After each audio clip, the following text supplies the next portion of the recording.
ठीक आहे. Miller in summer season, hug electric power is used in the evening due to home lighting, fan, air conditioner used the electric in shop etc. As a result, excessive current is drawn from the transformer supplying the electricity. जे काय होतात की काही वेळ एवढ्या प्रमाणात light वापरतात, एवढ्या प्रमाणात लाईट वापरली की ओव्हरलोडिंग होतं. If capacity of transformer is insufficient, it few wire melt and the supply gets shut down. Such event occurs due to the overloading. Okay? So, the electric current. एक point का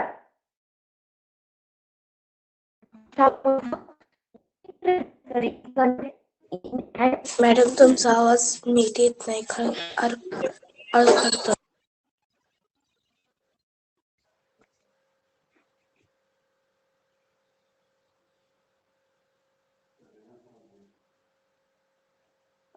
सगळ्यांनाच आवाज माझा खरखर करत येतोय का? नाही येतोय नीट मॅडम. ओके. बरं, ज्याने येत असतं तर माझ्याकडे नेटवर्कचा प्रॉब्लेम असता, पण एकाला जर येत असेल तर थोडस रेंज मध्ये या, म्हणजे तुम्हाला तसा प्रॉब्लेम होणार नाही, माझा आवाज खरखरीत येणार नाही.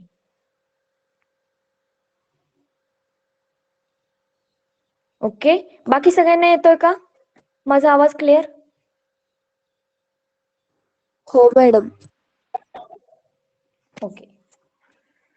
बघा, heating effect of the electric current, मी पुन्हा एकदा डेफिनेशन सांगते की मेन याच्यामध्ये काय आहे की ज्याच्या म्हणून हीट प्रोड्यूस केली जाते त्यालाच आपण heating effect of the current असं म्हणतो. पुन्हा एकदा डेफिनेशन सांगते बघा. When a resistor is connected an electric circuit, heat is produced in the due to the current. This is known as the heating effect of the current. तर याचे काल आपण पाहिलेले आहेत एक्झाम्पल, तरी पण रिपीट म्हणून घेतलेलं होतं. आता ह्याच्यामध्ये मी मगाशी तुम्हाला विचारलं की तुम्ही कोणत्या कोणत्या कॉईल साठी ऑलॉयज यूज करतात, तर निकोक्रोम, ठीक आहे, आणि टंगस्टन्स ह्या ज्या आहेत ते ऑलॉयज यूज करतात. आता heating effect of the electric current ह्यातलेही पॉइंट मी काल घेतलेले आहेत. तर आपला याच्यामध्ये होम इलेक्ट्रिकल कनेक्शन मध्ये आपण 3 प्रकारच्या वायर यूज करतो. कोणती करतो? लाईव्ह, न्यूट्रल अँड अर्थ. हे लास्ट पिरियडला एक्सप्लेन करून सांगितलेलं आहे. ओके. आता ह्याच्यातलं सगळ्यात शेवटच्या पॉइंटला आपण आलेलो होतो, ओव्हरलोडिंग. ओव्हरलोडिंग कधी होतं?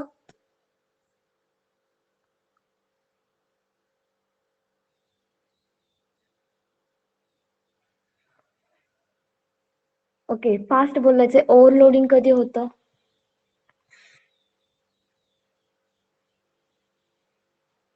जेव्हा यूज करतो, एक्सेसिव्ह करंट यूज करतोय, जेव्हा जास्त इक्विपमेंट तुमच्या होम मधले चालू होतात, तेव्हा काय होतं, त्याच्यावर ओव्हरलोडिंग होतं. आणि ओव्हरलोडिंग झाल्यामुळे काय होतं, ट्रान्सफॉर्मर मधली किंवा तुमच्या घरामधली मेन स्विच असेल, तिथं फ्यूज असेल, ती काय होते, त्यातली जी वायर आहे ती मेल्ट होते. ओके, हे ओव्हरलोडिंग आहे. बघा, if the capacity of transformer is insufficient, it fuse wire melt and supply gets shut down. हे तुम्हाला माहिती पाहिजे. ओव्हरलोडिंग बद्दल ही माहिती विचारली जाऊ शकते. त्याचप्रमाणे मला वाटतं युनिट लास्ट पिरियडला घेतलेलं आहे मी. आता आपल्याला याच्यामधले एक्झाम्पल घेतलेले आहेत का रे लास्ट पिरियडला?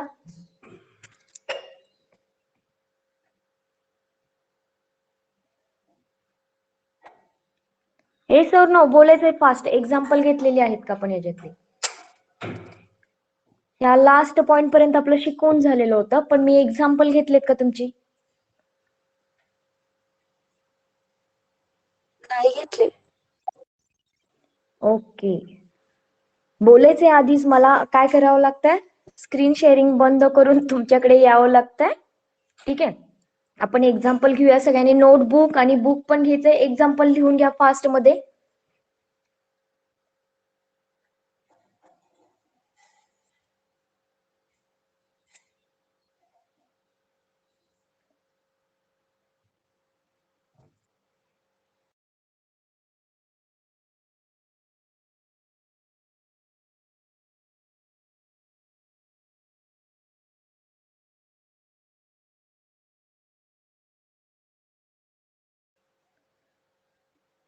संस्कार, आवाज येतोय बाळा माझा?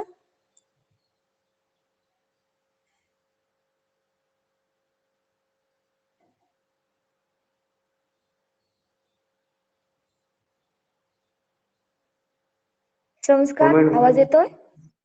ओके. तब्येत कशी आहे बाळा तुझी आता? काय सांगितलं? ओके ओके, ठीक आहे. काळजी घे.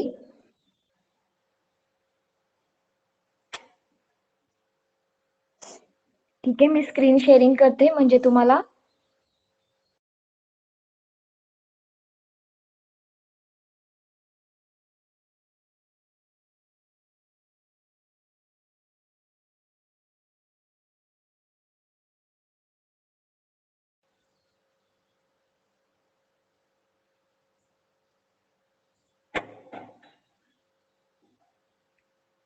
ओके. एक्झाम्पल लिहून घेतलं का सगळ्यांनी?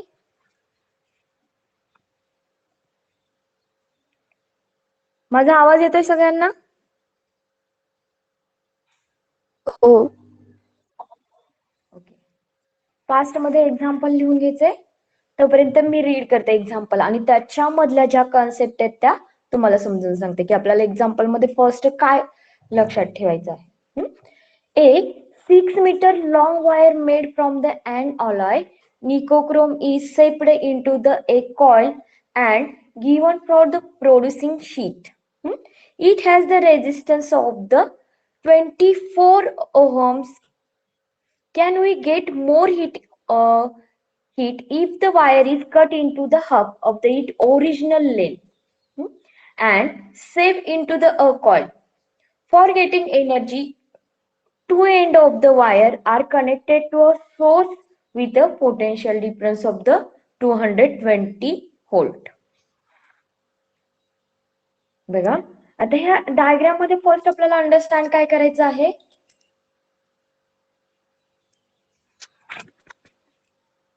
एक्झाम्पल मध्ये डायग्राम फर्स्ट ड्रॉ करून घ्यायचे म्हणजे तुमच्या लक्षात येईल.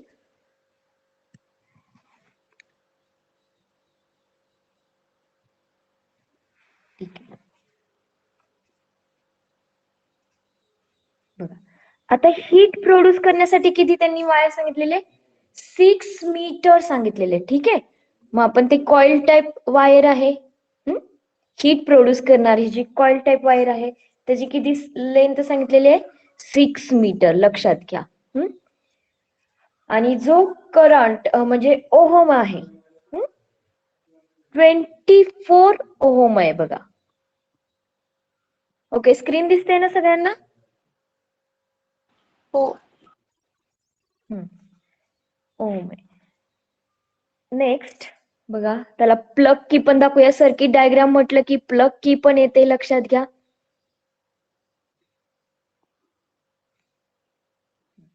आता त्याला टोटल व्होल्ट जो आहे तो किती वापरलेला आहे ते बघा. मी एक्झाम्पल वाचते पुन्हा. The two end of the wire are connected to source with the potential difference of the 220 volt. ठीक आहे, तो आपण इथे दाखवूया.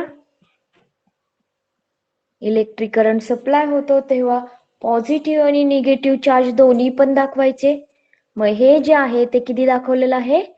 220 व्होल्ट. हे सगळं तुम्हाला गिवन मध्ये लिहायचंय पण मी डायग्राम द्वारे का समजून सांगते ते बघा. आता ह्याच्यामध्ये काय सांगितलंय बघा.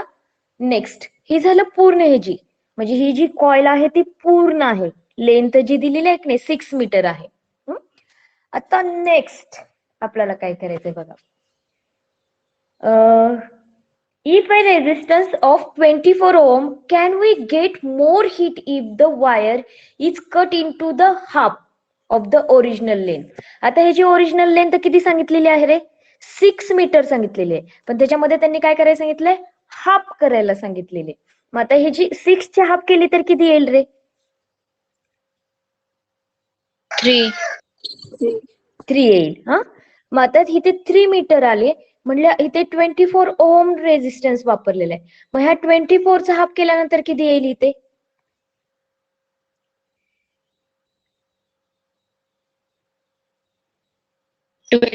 24 12. Very good. म्हणजे इथं 12 ओम येणार आहे. ठीक आहे, ही गोष्ट लक्षात घ्यायची. एक्झाम्पल वाचत वाचतच आपल्याला लक्षात घ्यायचंय. बघा, can we get more heat if the wire is cut into the half of the it original length. म्हणजे ह्याच्यामधली जी वायर घेतलेली आहे कॉइलची ती हाफ कट केली. तर सेप into the coil for getting energy the two end of the wire are connected to the source with a potential difference of 220 volt. Okay, diagram सगळ्यांच्या लक्षात आली का? मी ही डायग्राम सेपरेट काढायला पाहिजे होती दुसरी. ठीक आहे, बरं फर्स्ट तुम्ही इथपर्यंत जरी काढली तरी काढा. मी दुसरी सांगते तुम्हाला कशी काढायची. फक्त समजून घेण्यासाठी तुम्हाला डायग्राम काढायला सांगितले मी. 6 मीटर लेंथ आहे आणि त्याला 24 ओम काय आहे, रेजिस्टर आहे.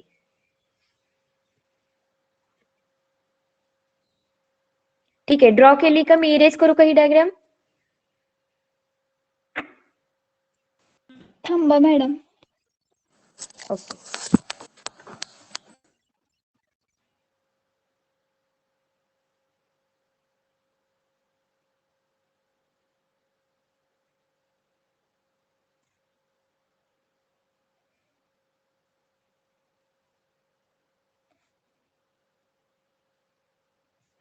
झाली मॅडम.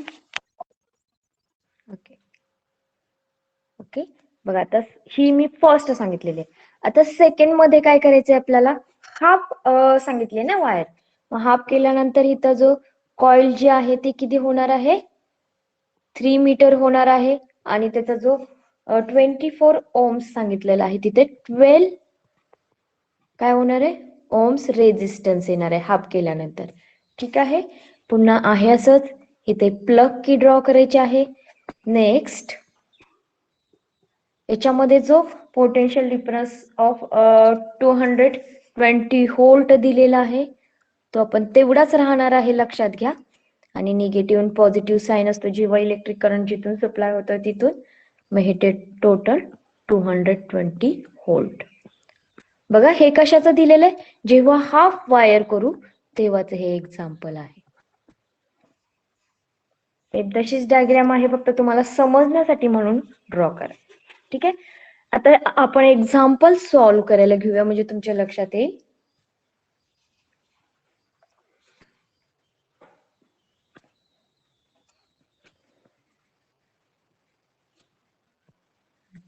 आता याच्यामध्ये गिवन आपल्याला काय दिलेलं आहे, रेजिस्टन्स दिलेला आहे.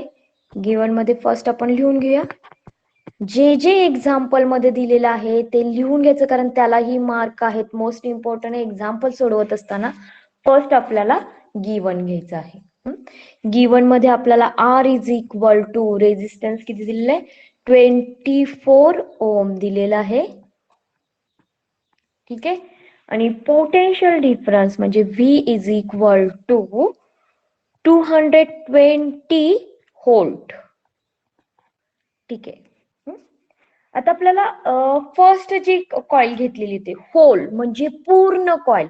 ओके, मी बघा फर्स्ट सर्किट डायग्राम ड्रॉ करून दाखवलेली होती, ती कशी होती, पूर्ण कॉइल म्हणजे 6 मीटरची होती. म्हणून आपल्याला फर्स्ट कॉइलचं काय काढायचं आहे, ओके पॉवर काढायची आहे, लक्षात घ्या. म्हणून इथे ए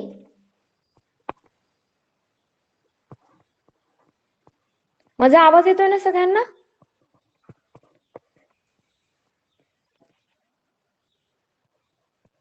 coil of whole wire, whole म्हणजे पूर्ण, लक्षात घ्या. तुम्ही जेव्हा एक्झाम्पल समजून घेऊन सोडवचाल तेव्हा तुमच्या लक्षात राहणार आहे. Whole wire. मग आता आपण बघा पॉवर इज इक्वल टू काय फॉर्म्युला झालेला होता, व्ही स्क्वेअर अपॉन आर. ठीक आहे, मग आता V square upon R is equal to V ची व्हॅल्यू काय आहे ते, ओके बोलायचे काय आहे व्ही ची व्हॅल्यू,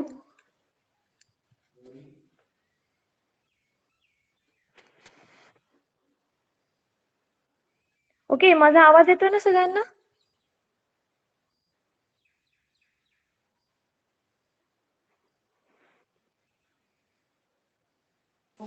आवाज येतोय का सगळ्यांना?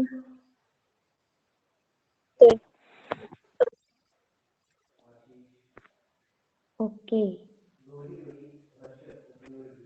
अरे मी जोपर्यंत तुम्हाला तिथेच विचारते तेव्हा तुम्ही मला सांगत जावा येतो आवाज म्हणून.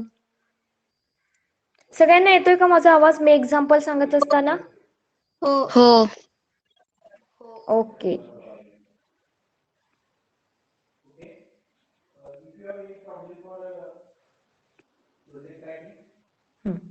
आता याच्यामध्ये बघा व्ही ची व्हॅल्यू काय घेतलेली आपण इथे?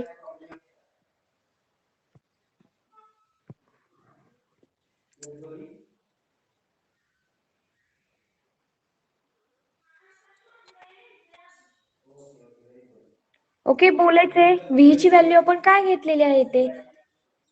20 volts. 220 वोल्ट. ओके. नेक्स्ट रेझिस्टन्सची व्हॅल्यू काय आहे? 24. 24. बघा आता इथे मिस्टेक काय होते बघा 220 इथं आपण व्ही स्क्वेअर घेतलेला आहे त्यामुळे ह्याला स्क्वेअर करावं लागणार आहे आणि इथे 24 घ्यायचंय फर्स्ट लक्षात घ्या 24. मग आता याची व्हॅल्यू काढायची किती आन्सर येतं इथे?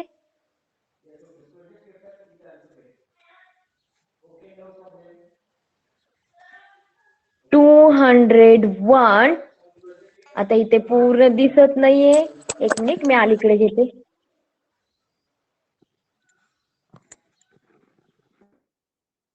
थोडस अलीकडे लिहिते म्हणजे येईल तुम्हाला इज इक्वल टू 201 इथेही पुढे स्क्रीन मध्ये उठत नाहीये वॅट्स एवढी एनर्जी वापरलेली लक्षात घ्या मी वॅट्स खाली लिहिते. आता झाली ही कुठल्या पूर्ण कॉइल जी घेतलेली आहे त्याची जी एनर्जी आहे ती किती आहे 201 वॅट्स. पण आपल्याला दुसरं काय सांगितलेलं बघा can we get more heat if the wire cut into the half. मग जी आपण होल वायर घेतलेली ती काय करायची आहे आपल्याला कॉइल हाफ कट करायची आहे. It original length and shape into the coil. Original length आणि कॉइल शेप आहे का ते आपण पाहूया. मग आपल्याला हे झालं फर्स्ट होल वायरचं. आता आपण सेकंड जे करणार आहोत ते हाफ काढणार आहोत. इथपर्यंत लिहून झालं का सगळ्यांचं?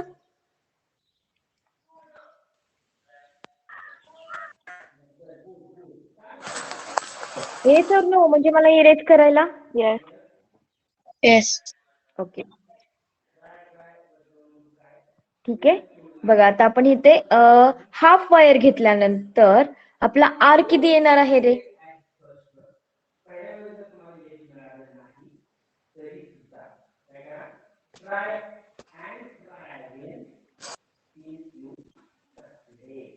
ओके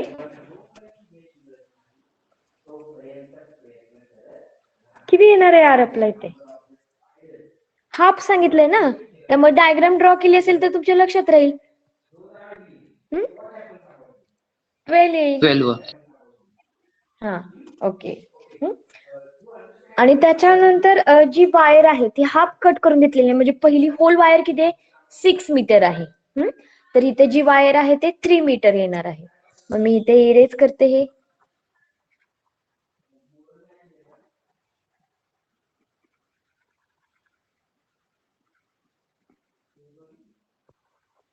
ठीक आहे बघा आता हे तर पुढे इरेज केल्यानंतर आपल्याला काय करायचंय कॉइल ऑफ वरतीच लिहायला पाहिजे होतं हे मी तुम्ही वरती लिहिलं तरी चालेल.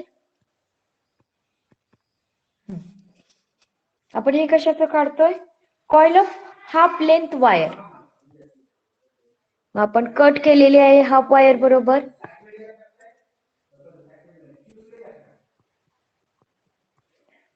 Coil of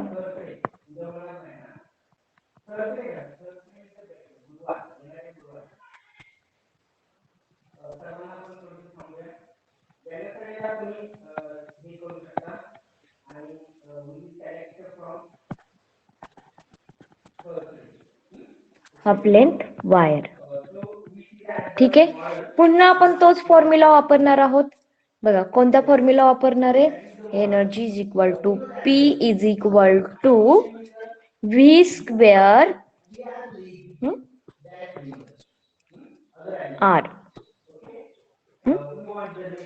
is equal to, आता V ची व्हॅल्यू दिलेली आहे potential difference 220 volt square upon R ची व्हॅल्यू आता किती घेतलेली आहेत आपण 12 घेतलेली आहे, हाफ केलेली आहे वायर, त्यामुळे आता याचा आन्सर किती येईल रे? ओके, बोलायचंय किती आन्सर येईल याचं? 403. 403 watts. Okay, very good. 403 watts एवढी एनर्जी हे होणार आहे.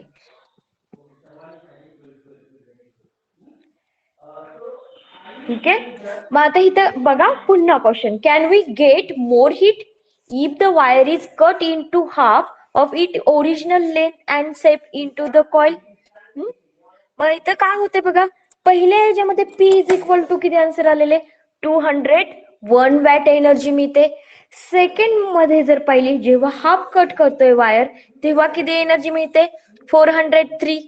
मग आता फुल वायर असल्यानंतर एनर्जी जादा मिळते का हाफ वायर असल्यानंतर एनर्जी जादा मिळते? Full. हाफ. म्हणून दिस means that more heat will be obtained after cutting the wire into the half. Okay, याचंच काय meaning आहे? This means the more heat will be obtained after cutting the wire into the half. Okay. Next example घ्यायचं का तुम्ही सोडवताय? सोडवून पाठवाला.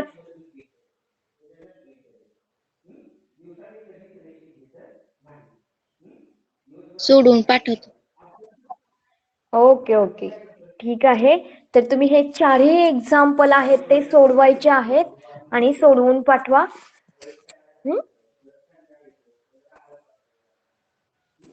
ठीक आहे, बघा इथे मी एक्झाम्पल नंबर 3, 4 हेही घेतलेलं आहे. 1, 2 च पण आहे, आपलं पुढे असेल 1, 2 च. आता ह्याच्यामध्ये बघा, magnetic effect of the electric current, सगळ्यात मोस्ट इम्पॉर्टंट पॉइंट आहे magnetic effect of the electric current. याच्यावरही क्वेश्चन तुम्हाला विचारलं जातं, describe the magnetic effect of the electric current और explain the magnetic effect of the electric current. आता मी we have learn about the heating effect of the electric current in previous standard. तर electric current हा पूर्ण topic तुम्हाला last इयरला पण होता, त्याच्यामध्ये तुम्ही इलेक्ट्रिक करंट बद्दल माहिती घेतलेली आहे.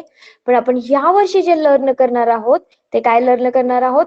Magnetic effect, magnetic lines of force हे पाहणार आहोत. So we have study about the magnet and magnetic lines of the force. However, it will be interesting to see it electric current and magnetic field are related to each others. बघा, आता आपल्याला ह्याच्यामध्ये फार interesting येणार आहे की magnetic effect कशा प्रकारे इलेक्ट्रिक करंट वर होतो किंवा इलेक्ट्रिक करंटचा इफेक्ट मॅग्नेट वर कशा प्रकारे होतो. ठीक आहे, तर इथे तुमच्या समोर 2 डायग्राम दाखवलेले, ते स्क्रीन दिसतंय ना सगळ्यांना? हो.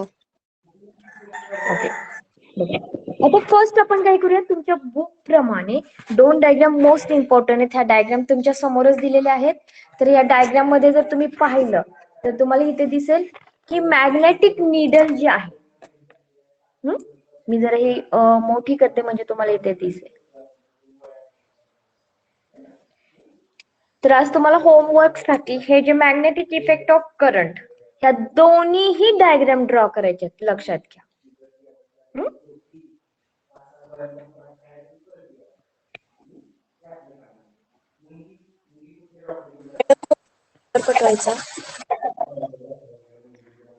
होमवर्क ग्रुप वरती पाठवा.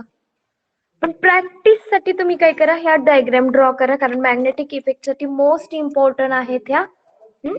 तर आता इथे मॅग्नेटिक इफेक्ट मध्ये ह्या ज्या आहेत ते मॅग्नेटिक नीडल आहे, इथे जी दाखवलेली आहे ती मॅग्नेटिक नीडल आहे. आणि याच्यामध्ये वायर A आणि B ही मोस्ट इम्पॉर्टंट आहे, लक्षात ठेवायचे A अँड B.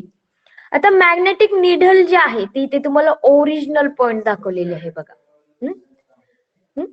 आता ही तुम्हाला डॉटेड लाईननी जी इंडिकेट केलेली आहे की नाही बघा, फक्त फर्स्ट अंडरस्टँड करून घ्या की तुम्ही म्हणाल ह्या डायग्राम मध्ये डॉटेड लाईननी काय इंडिकेट केलेली आहे. तर ही लाईन मी तुम्हाला तेही समजून सांगणार आहे. तर याच्यामध्ये वरती जर पाहिलं तुम्ही तर इथे इलेक्ट्रिक सर्किट जे आहे ते ड्रॉ केलेलं आहे. आता इलेक्ट्रिक सर्किट कुठे ड्रॉ केलेले, ए बी ही वायर आहे, ठीक आहे. मग हीच वायर सर्किट डायग्राम मध्ये इथे ड्रॉ केलेली आहे आणि इथे बॅटरी, इलेक्ट्रिक करंट सप्लाय करण्यासाठी बॅटरी यूज केलेली आहे, ठीक आहे.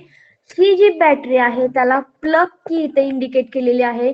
प्लग की कशासाठी यूज केली जाते, तर इलेक्ट्रिक करंट ऑन आणि ऑफ करण्यासाठी यूज केली जाते. लक्षात ठेवा, नेहमी डायग्राम ड्रॉ करत असताना तुम्हाला जर इलेक्ट्रिक सर्किट चालू आहे हे दाखवण्यासाठी काय करावं लागतं, तर ह्या पद्धतीचं मध्ये डॉट द्यायचं असतो. जेव्हा ह्या सर्किट मध्ये जर ओपन आहे हे इंडिकेट करायचं असेल तर हा जो डॉट आहे तो दाखवायचा नाही, म्हणजे इलेक्ट्रिक सर्किट ओपन आहे, करंट सप्लाय होत नाही. आणि जेव्हा इलेक्ट्रिक सर्किट तुम्हाला ऑन आहे हे दाखवण्यासाठी काय करावं लागणार आहे, तर मध्ये डॉट म्हणजे इलेक्ट्रिक करंट, इलेक्ट्रिक सप्लाय चालू आहे. म्हणजे ज्या पद्धतीने तुम्ही स्विच वरचं बटन ऑन केल्यानंतर लाईट लागते त्याच पद्धतीने इथे जेव्हा इलेक्ट्रिक प्लग की आहे ती काय करावी लागणार आहे, क्लोज करावी लागणार आहे कीने. मग तेव्हा डॉट इंडिकेट केला जातो तेव्हा इलेक्ट्रिक करंट सप्लाय होतं. ही मोस्ट इम्पॉर्टंट आहे. ही प्लग की आहे, प्लग कीचा यूज काय केला जातो, इलेक्ट्रिक करंट सप्लाय केला जातो, म्हणजेच ऑन केला जातो किंवा ऑफ केला जातो. तिथेच आपल्या ह्याच्यामध्ये शब्द वापरलेला आहे स्विच ऑफ. ओके, इथे प्लग की आहे. ओके, बघा आता याच्यामधून जर इलेक्ट्रिक करंट फ्लो होतोय, electric current flow wire A to B इथपर्यंत होत आहे. जेव्हा ही प्लग की इथून स्टार्ट केली जाते तेव्हा काय होतंय, इलेक्ट्रिक करंट सप्लाय होतो आणि हा इलेक्ट्रिक करंट सप्लाय होऊन पूर्णपणे इथे सर्किट कंप्लीट झालेलं दिसतंय. जेव्हा इलेक्ट्रिक करंट सप्लाय होतोय तेव्हा जे मॅग्नेटिक निडल आहे त्याच्यावर इफेक्ट काय होतोय, काय होत असेल रे, मॅग्नेटिक निडल वर काय इफेक्ट होत असेल इथे तुम्हाला वाटतंय. डायग्राम तुमच्या समोर आहे.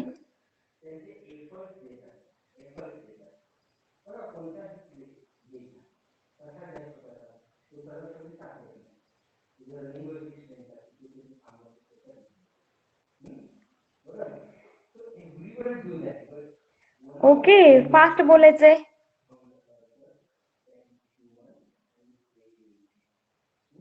ओके, ठीक आहे. मॅग्नेटिक निडलची जी आहे ती डिरेक्शन ऑब्झर्व करायची आहे, ठीक आहे. आता जो करंट फ्लो होतोय तो करंट कुठून फ्लो होतोय तोही बघा. करंट ह्या साईडनी फ्लो होतोय. मग आता मॅग्नेटिक निडल जर तुम्ही ऑब्झर्वेशन केली असेल तर इथे जी डॉटेड लाईननी जी इंडिकेट केलेली आहे बघा, मी पुन्हा दाखवते, तर त्या डिरेक्शननी निडल डिरेक्शन चेंज करते. लक्षात घ्या, जेव्हा इलेक्ट्रिक करंट सप्लाय होतोय तेव्हा ही मॅग्नेटिक निडल आहे ती डिरेक्शन चेंज करते. नॉर्थ डिरेक्शन कडून वेस्ट डिरेक्शनला जाते. कधी जाते, जेव्हा इलेक्ट्रिक करंट सप्लाय होतोय तेव्हा काय होतंय, नॉर्थ डिरेक्शन कडून वेस्ट डिरेक्शन कडे निडल ची डिरेक्शन चेंज होते. ओके, बघा, कधी, जेव्हा इलेक्ट्रिक करंट सप्लाय होतोय त्यावेळेला मॅग्नेटिक जी निडल आहे ती मूव्ह होते. मूव्ह होत असताना त्याची जी डिरेक्शन आहे, तुम्हाला माहिती आहे की मॅग्नेटिक निडल नेहमी स्थिर कुठे राहते, साऊथ आणि नॉर्थ या डिरेक्शनला स्थिर राहते. पण जेव्हा इलेक्ट्रिक करंट सप्लाय होतोय तेव्हा नॉर्थ डिरेक्शन कडून ती कुठल्या डिरेक्शनला जाते, वेस्ट डिरेक्शनला चेंज होतीये. ओके, हा इलेक्ट्रिक करंट सप्लाय केल्यानंतरचा होणारा इफेक्ट आहे. तर हीच डायग्राम तुमच्या बुक मध्ये एक्सप्लेनेशन करून दिलेली आहे. हा पॉइंट समजला का सगळ्यांना, इथपर्यंत पॉइंट समजलाय का सगळ्यांना, yes or no. Yes madam. Yes. Okay, बाकी सगळ्यांनी पण सांगायचं. जर नसेल समजलं तर मी पुन्हा एकदा सांगणार आहे. पण तुम्हाला जर समजलंच नसेल तर पुढे जाऊन काय उपयोग, कारण तुमच्या बुक मध्ये पण ही डायग्राम दाखवली. म्हणजे इलेक्ट्रिक करंट जेव्हा फ्लो होतो तेव्हा मॅग्नेटिक निडल्स आहे ती डिरेक्शन चेंज करते. ओके, आता ही मॅग्नेटिक निडल आहे ती डिरेक्शन कशी चेंज करते आणि कोणत्या बाजूला करते आणि केव्हा करते, हे मोस्ट इम्पॉर्टंट आहे आपल्याला याच्यामध्ये समजून घेणं. ओके, ठीक आहे, इथे पाहूया आपण. बघा, तुमच्या डायग्राम ह्याच्यामध्ये बुक मध्ये दिले ते फर्स्ट आपण फास्ट मध्ये वाचून घेऊया. ही कन्सेप्ट तुम्हाला इथे समजली असेल तर. बघा, connect the circuit as shown in the figure 4.5. Connect a copper wire thicker and straight as the compared to the connecting wire between A and B. Keep a magnetic needle adjacent to wire. Keep the plug key open in the circuit and observe the direction of the needle. आता first observe काय करायला सांगितलेलं की plug की open ठेवून तुम्ही observe करा. Plug की ओपन, सर्किट डायग्राम आपल्याला ड्रॉ करायचे. सर्किट डायग्रामच्या बरोबर ए आणि बी पॉइंटच्या खाली काय ठेवायचे आपल्याला, मॅग्नेटिक निडल ठेवायचे. तर मॅग्नेटिक निडल जेव्हा तुम्ही ठेवाल तेव्हा त्याची डिरेक्शन कशी असणार आहे, ओपन की असेल तेव्हा फास्ट बोलायचे. ह्या छोट्या छोट्या गोष्टी आपल्याला समजून घ्यायच्या आहेत.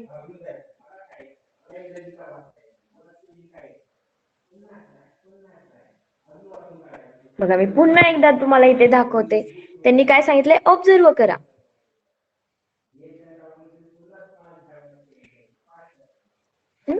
इथे मी बॅटरी दाखवते कारण इलेक्ट्रिक करंट बॅटरी असल्याशिवाय सप्लाय होणार नाहीये. ठीक आहे, इथे प्लग की दाखवते कारण स्विच ऑन ऑफ करायचं आहे आपल्याला. आणि मी इथे ए टू बी ही वायर किती जॉईन केलेली आहे, ए अँड बी. ठीक आहे, आता ही प्लग की क्लोज आहे की ओपन आहे रे,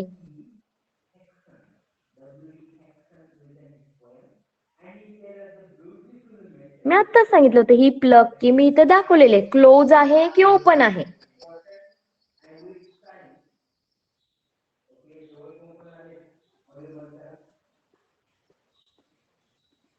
अरे ह्याच गोष्टी आपल्याला इथे समजून घ्यायच्या आहेत.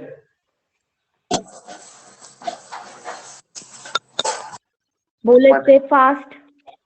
क्लोज आहे. ओपन आहे. Very good, very good. बघा, तर तुम्हाला काय ऑब्झर्व करायला सांगितलेलं आहे, तर मॅग्नेटिक निडल जी आहे, सर्किट डायग्राम ड्रॉ केलेला आहे बरोबर. वायर ए बी च्या खाली मॅग्नेटिक निडल आहे. मग ही जी मॅग्नेटिक निडल आहे त्याची पोझिशन कशी आहे, ओपन सर्किट असताना त्याची पोझिशन कशी आहे,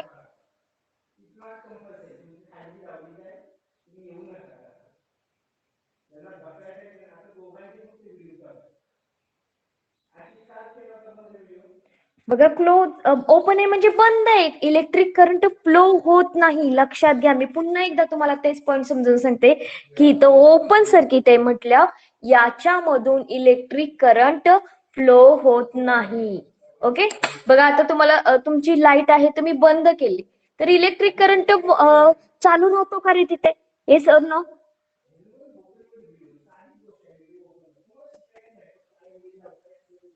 ओके, फास्ट बोलायचे बाळांनो. आपण कसं पुढे जाणार आहे मला सांगा बरं, तुम्ही बोलला नाही तर. स्विच बोर्डवरचं आपण बटन बंद केलं. आता तुम्ही म्हणाल इथे बंद, आता ऍक्च्युली तो ओपन म्हणजे याचं मिनिंग काय आहे की त्याच्यामध्ये की बसवलेली नाही, त्यामुळे करंट फ्लो होणारच नाहीये. तर इथे इलेक्ट्रिक करंट फ्लो होणार नाही तर मॅग्नेटिक इफेक्ट होणार आहे का, नाही होणार. तर त्यावेळेला मॅग्नेटिक निडलची डिरेक्शन कशी असू शकते, हे क्वेश्चन तुम्हाला 4 नंबरच्या क्वेश्चन मध्ये 1 मार्क साठी विचारले जातात. आन्सर इझी आहे. काय आहे आन्सर याचं,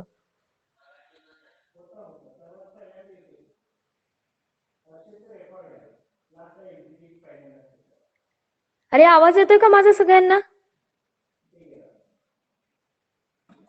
हो.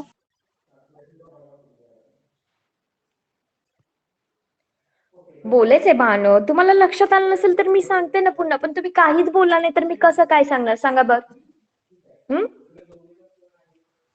मृणाल, स्विच बोर्डवरचं जर बटन बंद केलं तर इलेक्ट्रिक करंट फ्लो होईल का रे?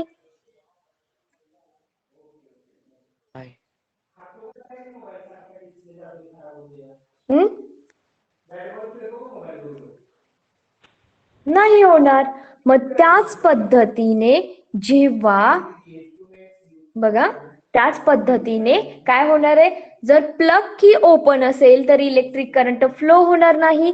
मॅग्नेटिक नीडल असेल ती साऊथ आणि नॉर्थ याच डिरेक्शनला असणार आहे. लक्षात घ्या, मॅग्नेटिक नीडलची नेहमी डिरेक्शन इंडिकेट करत असते, ते south and north he direction indicate करत असते. लक्षात घ्या, हा 1 मार्कला क्वेश्चन 4 नंबरच्या ह्याच्यामध्ये विचारला जाऊ शकतो. ओपन सर्किट की आहे, तुम्हाला सर्किट डायग्राम ह्या पद्धतीने दिली जाऊ शकते आणि त्याच्यामध्ये तुम्हाला हा क्वेश्चन विचारला जाऊ शकते. जर ओपन जर असेल तर काय होणार आहे, साऊथ आणि नॉर्थ म्हणजे ह्या डिरेक्शनला इंडिकेट करणार आहे. इथं दाखवलेलं आहे, तुमच्या समोरच आहे. बघा, आता इलेक्ट्रिक करंट फ्लो करायचा आहे. इलेक्ट्रिक करंट फ्लो करण्यासाठी तुम्हाला काय करावं लागणार आहे, इथे प्लग की इंडिकेट करावी लागणार आहे. म्हणजे आपण प्लग की बसवलेली आहे. मग जेव्हा प्लग की तुम्ही इथे बसवाल तेव्हा काय होणार आहे, इलेक्ट्रिक करंट फ्लो होणार आहे. पण इलेक्ट्रिक करंट जो फ्लो होतोय तो कोणत्या डिरेक्शननी होतोय हे आपल्याला दाखवायचं आहे. आता इथे इलेक्ट्रिक करंट आहे तर ह्या डिरेक्शननी होतोय म्हणून आपण ऍरो दाखवतो ह्या डिरेक्शनला. ठीक आहे, बघा या डिरेक्शननी इलेक्ट्रिक करंट फ्लो होतं. आता डिरेक्शन दाखवलेली आहे. मग काय होतंय, जेव्हा इलेक्ट्रिक करंट सप्लाय होतोय तेव्हा जी मॅग्नेटिक नीडल आहे ती मूव्ह होते. इझी आहे, फक्त कन्सेप्ट तुम्ही समजून घ्या. आता ही मॅग्नेटिक नीडल आहे ती कशा प्रकारे हे होते बघा. दिसते का? मी दुसऱ्या कलरने दाखवते, ह्याने दिसत नसेल तर ह्यानेच दाखवते.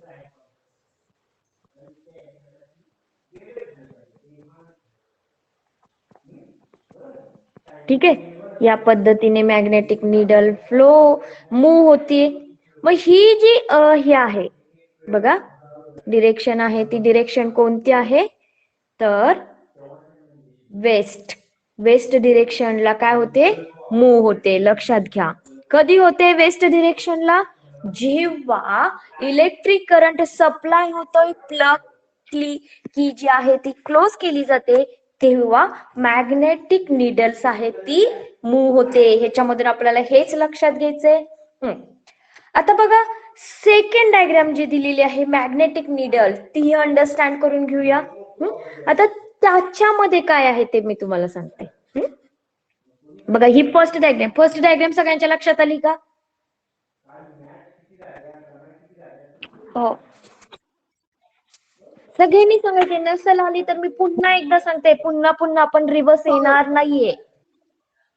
ओके, ठीक आहे. बघा आता तुमच्या बुक मध्ये जी सेकंड नंबरची डायग्राम जी दिलेली आहे ती ठीक आहे, मी तुम्हाला ड्रॉ तर करून दाखवतेच, पण याच्यामध्ये चेंज काय वाटतं ते सांगा मला. सेकंड नंबरच्या डायग्राम मध्ये फर्स्ट आणि जी सेकंड आहे त्याच्यामध्ये तुम्हाला काय चेंज वाटतं?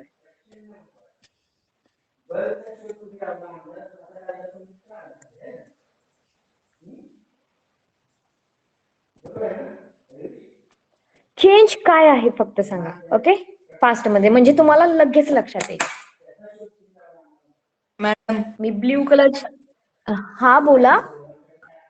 ब्ल्यू कलरच्या ह्याच्यात आहे ना, हा, ऍरोज आहेत ना, ऍरोज या उलट्या दिशेने म्हणजे सरळ दिशेने घुमत आहेत आणि दुसऱ्या ह्याच्यात उलट्या ह्याच्याने. Very good, very good. Okay, याच्यामध्ये जे ऍरो आहेत की नाही बघा, ही पण गोष्ट आपल्याला सर्किट डायग्राम मध्ये लक्षात ठेवायचे. हे जे ऍरो आहेत ते ऍरो काय इंडिकेट करतात माहितीये का तुम्हाला?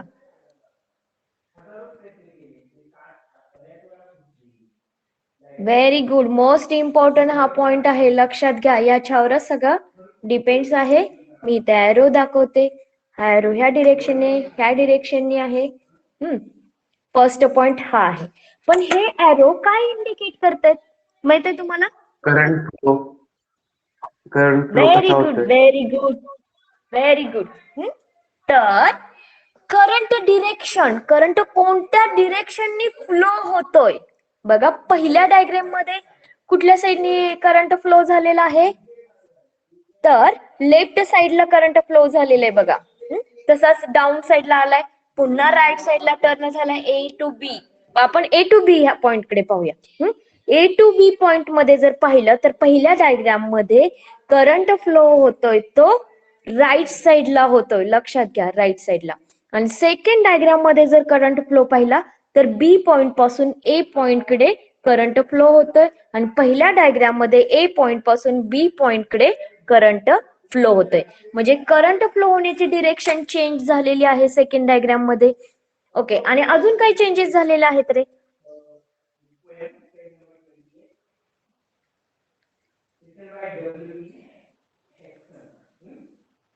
केअरफुली ऑब्झर्व करा डायग्राम.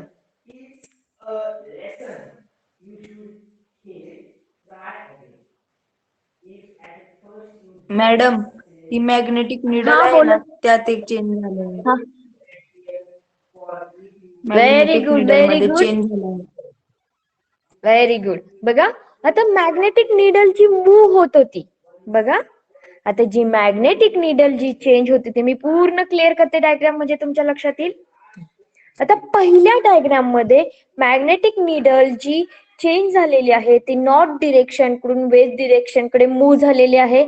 ओके, आता सेकंड डायग्राम मध्ये इलेक्ट्रिक करंट पण अपोजिट डिरेक्शननी फ्लो झालेले आहे बघा. फर्स्ट डायग्राम मध्ये ज्या डिरेक्शननी फ्लो झाला होता त्या डिरेक्शननी नाही. फर्स्ट डायग्राम मधून ए पॉइंट कडून बी पॉइंट कडे इलेक्ट्रिक करंट फ्लो झालेला होता. पण सेकंड जी डायग्राम आहे ती इलेक्ट्रिक करंट बी पॉइंट कडून ए पॉइंट कडे फ्लो झालेले आहे. करंट अपोजिट डिरेक्शननी झालेले. मग त्या क्षणी मॅग्नेटिक निडल करंट अपोजिट डिरेक्शननी फ्लो झाले तर मॅग्नेटिक निडल सुद्धा अपोजिट डिरेक्शननी टर्न झालेली आहे बघा. तर फर्स्ट ह्याच्यामध्ये मॅग्नेटिक निडल नॉर्थ डिरेक्शन कडून वेस्ट डिरेक्शन कडे गेलेले आहे. पण जेव्हा अपोजिट डिरेक्शननी करंट फ्लो झाला तेव्हा मॅग्नेटिक निडल नॉर्थ डिरेक्शन कडून ईस्ट डिरेक्शन कडे मूव्ह झालेली आहे. म्हणजे ज्या पद्धतीने इलेक्ट्रिक करंट फ्लो होतोय त्या पद्धतीने मॅग्नेटिक निडल्स आहे ती काय होतीये? मूव्ह होतीये. ओके, लक्षात घ्या. तर ह्या डायग्राम मध्ये मोस्ट इम्पॉर्टंट आहे करंट ज्या डिरेक्शननी फ्लो होतोय त्या डिरेक्शननी काय होतं? मॅग्नेटिक निडल्स अट्रॅक्ट होतीये ज्या डिरेक्शननी फ्लो होते त्या. ओके, ही गोष्ट लक्षात ठेवायची. डायग्राम मध्ये most important direction, electric current flow होत असतो त्याची डिरेक्शन इंडिकेट करायचे. बऱ्याच जणांचा हाच प्रॉब्लेम होतो. तुमची डायग्राम ड्रॉ करत असताना जर एरो रॉंग झाले आणि मॅग्नेटिक निडलची जी डिरेक्शन आहे ती जर रॉंग झाली तरी ते मार्क जाऊ शकतात. ओके, तर डायग्राम आपल्याला केअरफुली पाहिजे आणि केअरफुली ड्रॉ करायची आहे. ठीक आहे, बघा आता ह्याच्यामधलं मी पुढचं वाचताना म्हणजे मेन तुम्हाला जे पॉइंट आहे ते सांगते. बघा काय म्हणलेलं आहे, the connecting wire between A and B, the keep magnetic needle adjust to the wire, keep the plug key open in the circuit and observe the direction of the needles. जेव्हा open plug की असते तेव्हा magnetic निडलची direction आहे ती south आणि north direction असते. जेव्हा electric current flow होत नाही तेव्हा मॅग्नेटिक निडल ही साऊथ आणि नॉर्थ डिरेक्शनला असते. Okay, next, close the plug key and observe the direction of the needle. What do you notice? जेव्हा प्लग की आपण क्लोज करतोय तेव्हा काय होतंय? फर्स्ट डायग्राम मध्ये काय होतंय मला सांगा?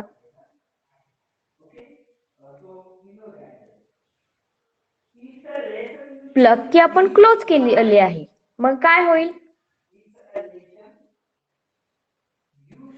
बोलायचं आताच, मी खूप वेळा सांगितलं बाळांनो तुम्हाला, कारण ह्याच्यावर मी का तेच रिपीट घेते कारण तुम्हाला ह्याच्यावर 1 मार्कला क्वेश्चन डायग्राम दिली जाते आणि 1 मार्कला क्वेश्चन असे 4 किंवा 5 विचारले जातात. इझी असतात, तुम्ही समजून जर घेतली तर सांगू शकता.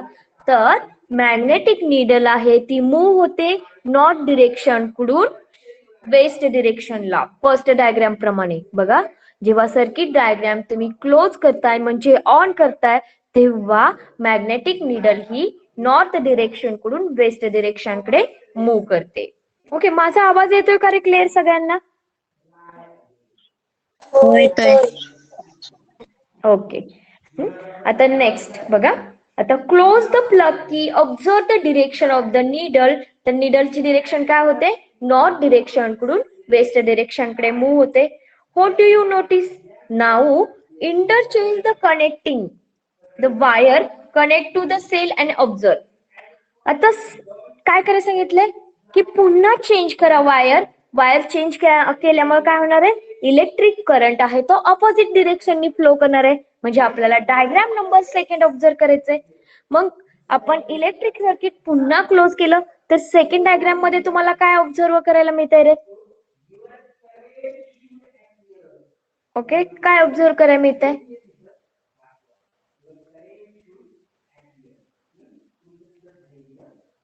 अरे ऑपोजिट डिरेक्शनने केल्यानंतर मॅग्नेटिक निडल आहे ती नॉर्थ डिरेक्शन कडून ईस्ट डिरेक्शन कडे मूव्ह होतीये. बघा आता डायग्राम कुठे ऑब्झर्व करा, तुम्ही झूम करून पाहिलं तरी चालतंय. इथे डिरेक्शन इंडिकेट केलेली आहे, इथे डिरेक्शन इंडिकेट केलेली आहे ना तुमच्या बुक मध्ये पण बघा, नॉर्थ टू ईस्ट. ओके, तर आपण ह्याचे जे कॅरेक्टरिस्टिक आहे ते पहिल्यांदा पाहूया म्हणजे तुमच्या लक्षात येईल. बघा, magnetic effect of the electric current.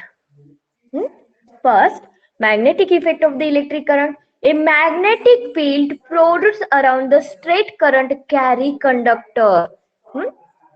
Magnetic field reduce as the distance from the wire increasing.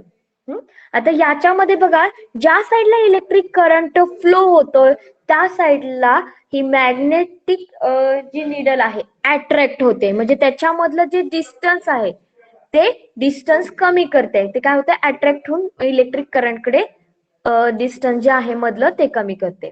Okay, next, if the current through the wire is increase, the intensity of the magnetic field is increases. And next, the potential difference between live the neutral wire is the 220 volt. याच्यामधलं जे potential difference म्हणजे जो current flow होतो तो किती आहे बघा, potential difference between live and the neutral wire is 220 volt.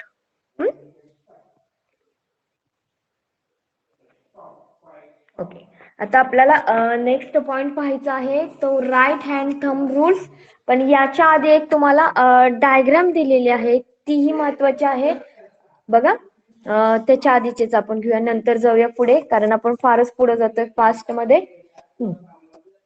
What do you learn from this experiment? The magnetic effect is observed because of current in the wire.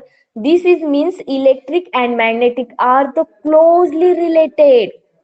तर ह्या experiment मधून आपण काय अंडरस्टँड केलेलं आहे की मॅग्नेटिक आणि electric यांचं रिलेशन फार क्लोजली आहे आणि ते आपण पुढे पाहणारच आहोत कसे क्लोजली आहे ते.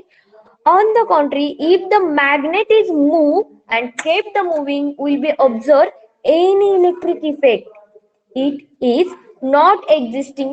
Therefore, we are going study magnetic field and such electromagnetic.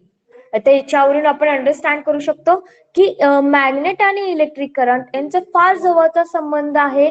म्हणूनच इथे जे त्यांचे जे therefore are they going study magnetic field त्याला इलेक्ट्रोमॅग्नेटिक इफेक्ट असं म्हटलं जातं. Finally we will study the principle construction and working of the electric motors and electric generators. बघा, आता अजून एक ऍक्टिव्हिटी तुमच्या ह्याच्यामध्ये दिलेली आहे, ट्राय दिस म्हटलेलं आहे बघा. 4.6 तुमच्या बुक मध्ये जर डायग्राम पाहिली तर डायग्राम मध्ये दिलेलं आहे magnetic field produce the around the conductors. Okay, मला वाटतं आता तुमचं टायमिंग फिनिश होत आलेलं आहे. सरांचं लेक्चर आहे कारण मी जर आता तो पॉइंट घेतला तर तुमच्या लक्षात येणार नाहीये तो पॉइंट. जर घ्यायचा असेल तर घेऊया कारण आता 1 मिनिटच राहिलेलं आहे. 1 मिनिटामधला हा नेक्स्ट पॉइंट होणार नाही आपला. ठीक आहे, इथपर्यंत सगळ्यांच्या लक्षात आलंय का? हो हो. ओके, सगळ्यांना मला अजून सांगायचं आहे की होमवर्क बघा, सगळ्यांनी सबमिट केलेले नाहीयेत, फक्त 8 जणांनीच होमवर्क सबमिट केलेले आहेत. बाकीच्यांना काही प्रॉब्लेम आहे का? बाकीचे सबमिट करणार आहेत का नाहीत? Yes or no? हो मॅडम. हो मॅडम. ओके, ठीक आहे. अजून कोण सबमिट करणार आहे का होमवर्क? मृणाल? मॅडम माझा आला. हो. हा तुझा आलेला आहे. हा आलेला आहे. मृणाल कधी करणार आहे होमवर्क सबमिट तू? करतो अजून. आज भानो ज्या त्यावेळी होमवर्क करायचं आहे. लगेच तुम्ही रिमूव्ह व्हायला लागला, माझ्या लक्षात आलेलं आहे. ओके. भोसले साहिल, कदम दत्तात्रय. दत्तात्रय काय प्रॉब्लेम आहे रे बाळा? ओके कदम दत्तात्रय काय प्रॉब्लेम आहे?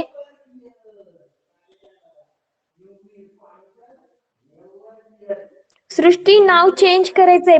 फर्स्ट शिंदे लिहायचंय, त्याच्यानंतर सृष्टी लिहायचंय, त्याच्यानंतर अनिल असं नाव टाकायचं आहे प्रोफाईल मध्ये जाऊन. ज्यांचे होमवर्क राहिले त्यांनी आज सबमिट करायचे. मी आज संध्याकाळपर्यंतची लास्ट डेट वाढवते. लक्षात ठेवा, मी डेट कालपर्यंतचीच ठेवलेली होती, पण ज्यांचे राहिलेले त्यांनी पूर्ण करायचे. मी होमवर्क ग्रुपवरती पाठवलेला आहे की ज्यांनी होमवर्क पाठवलेले आहेत ना त्यांची नावं मी पाठवलेली आहेत. फक्त 8च विद्यार्थी आहेत, बाकीच्यांनी होमवर्क सबमिट केलेला नाहीये. आज लास्ट डेट आणि मी पुन्हा डेट वाढवणार नाही. ठीक आहे, तर आपण इथे मीटिंग एंड करूया, कारण तुमचा 10th स्टँडर्डचा तास आहे, तिथेही तुमची अब्सेंटी कमी लागेल. ठीक आहे, गुड डे.